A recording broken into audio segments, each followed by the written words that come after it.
चुनावी रणनीतिकार प्रशांत किशोर ने पटना में प्रेस कॉन्फ्रेंस की। कहा कि वो बिहार के लोगों के लिए काम करेंगे। हालांकि उन्होंने नई पार्टी का ऐलान तो नहीं किया, लेकिन इनकार भी नहीं किया।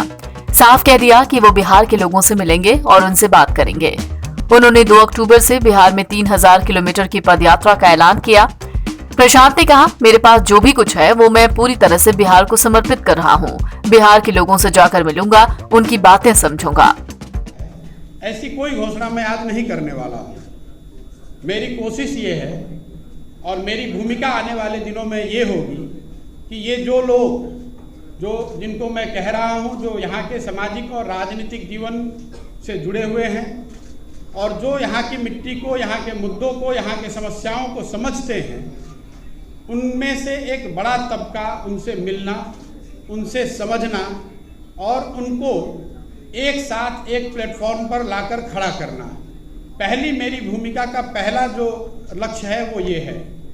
मैं मेरे साथियों के साथ पिछले 4-5 महीनों से हम लोगों ने करीब 17,500 ऐसे लोगों को चिन्हित किया है, उनसे संपर्क बनाया है।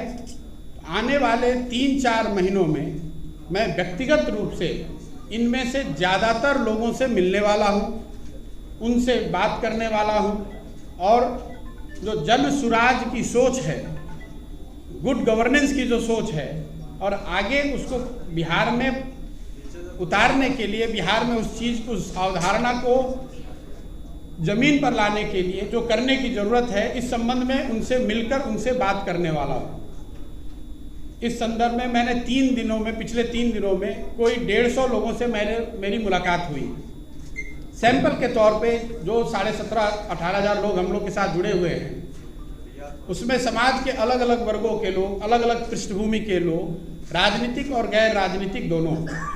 और मेरा अनुभव पिछले 3 दिन का ये रहा है कि करीब 90% लोग इस बात से पूरी तरह इत्तेफाक रखते हैं कि बिहार में एक सामूहिक नए सोच और नए प्रयास की ज़रूरत है। तो मेरी पहली घोषणा ये है कि अगले 3 से 4 महीनों के अंदर इन 17,500-18,000 लोगों के साथ संवाद स्थापित करना, उनसे समझना, उनसे जन सुराज की परिकल्पना के बारे में चर्चा करना और अगर उनकी सहमति हो तो उनको इसका भागीदार बनाना, ये पहला लक्ष्य है।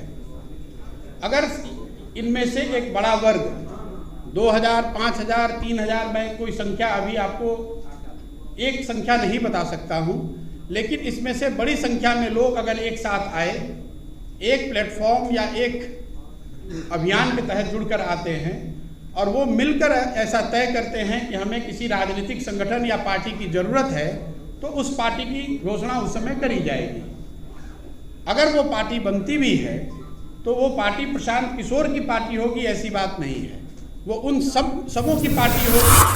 1857 आंदोलन के महानायक बाबू कुंवर सिंह के वंशज जिसे जगदीशपुर में करणी सेना के नेताओं ने मुलाकात की, उनके परिवार के एक सदस्य की कथित तौर पर पुलिस पिटाई से मौत हो गई थी। अब पीड़ित परिवार को इंसाफ दिलाने के लिए राष्ट्रीय राजपूत करणी सेना सामने आई। राष्ट्रीय अध्यक्ष सुखदेव सिंह गोगा मेडी ने हर संभव मदद का भरोसा दिया। मृत बबलू सिंह के मां पुष्पा सिंह से मिलकर राष्ट्रीय अध्यक्ष ने कहा कि जिस तरह से इस महानायक के वंशज की हत्या की गई है, उसकी करणी सेना घोर निंदा करती है। सिंह जी जो स्वतंत्रता सेनानी थे, उस परिवार की बहू है, हमारी आन बान शान है राजपूतों की, और ये हालात हैं, इनके ये हालात हैं, ये हम लोगों से तो देखे नहीं जाते। अब आप लोग इनके लिए क्या क्या करने वाले हो वो बता दो। स्वच्छता पुरस्कार में बिहार के 26 विद्यालयों का चयन किया गया, जिसमें से बेगूसराय के 3 स्कूल शामिल हैं। उत्क्रमित मध्य विद्यालय बदलपुरा को 100 में से 100 नंबर मिले, उसने पहला स्थान हासिल किया, जबकि मिडिल स्कूल बेहट 97 अंकों के साथ तीसरे और मिडिल स्कूल तरबन्ना साहेबपुर कमाल 93 अंक के साथ 8वें स्थान पर रहा। साफ सफाई, शौचालय की व्यवस्था, रंग रोगन और विद्यालय परिसर में सजावट के काम को देखते हुए स्कूलों को अच्छे नंबर मिले। हमारे स्कूल को प्रथम स्थान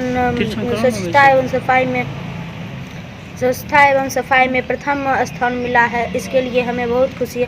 ग्रामीण लोग भी बहुत खुश हैं और उनके बगल में आसपास में जो लोग रहते हैं वो भी बहुत खुशी हैं। हमारे स्कूल को स्वच्छता एवं सफाई पर प्रथम पुरस्कार बिहार में मिला है। इस पे पूरे स्कूल में गौरवान्वित महसूस हो रहा है और हमारे गांव के लोग तो अति प्रसन्न हैं।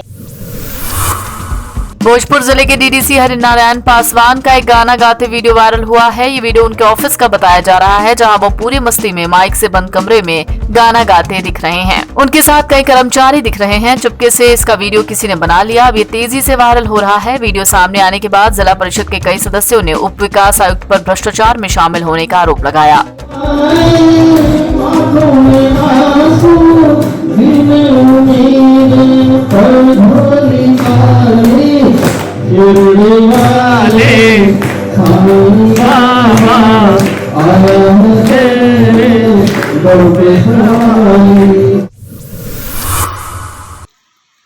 बिहार के ऊपर से गुजरती ट्रफ लाइन और पूर्वा हवा की मजबूत स्थिति के कारण बक्सर में मौसम ने करवट ली। ऐसे में मौसम का मिजाज बदल गया। आंधी पानी के साथ ही 40 से 50 किलोमीटर प्रति घंटा की रफ्तार से हवाएं चली। बदले मौसम के कारण तापमान में भी गिरावट आई। उमस से लोगों को राहत मिली। वैसे पहले से ही मौसम विज्ञान विभाग ने येलो अलर्ट जारी किया है। एनबीटी ऑनलाइन की रिपोर्ट।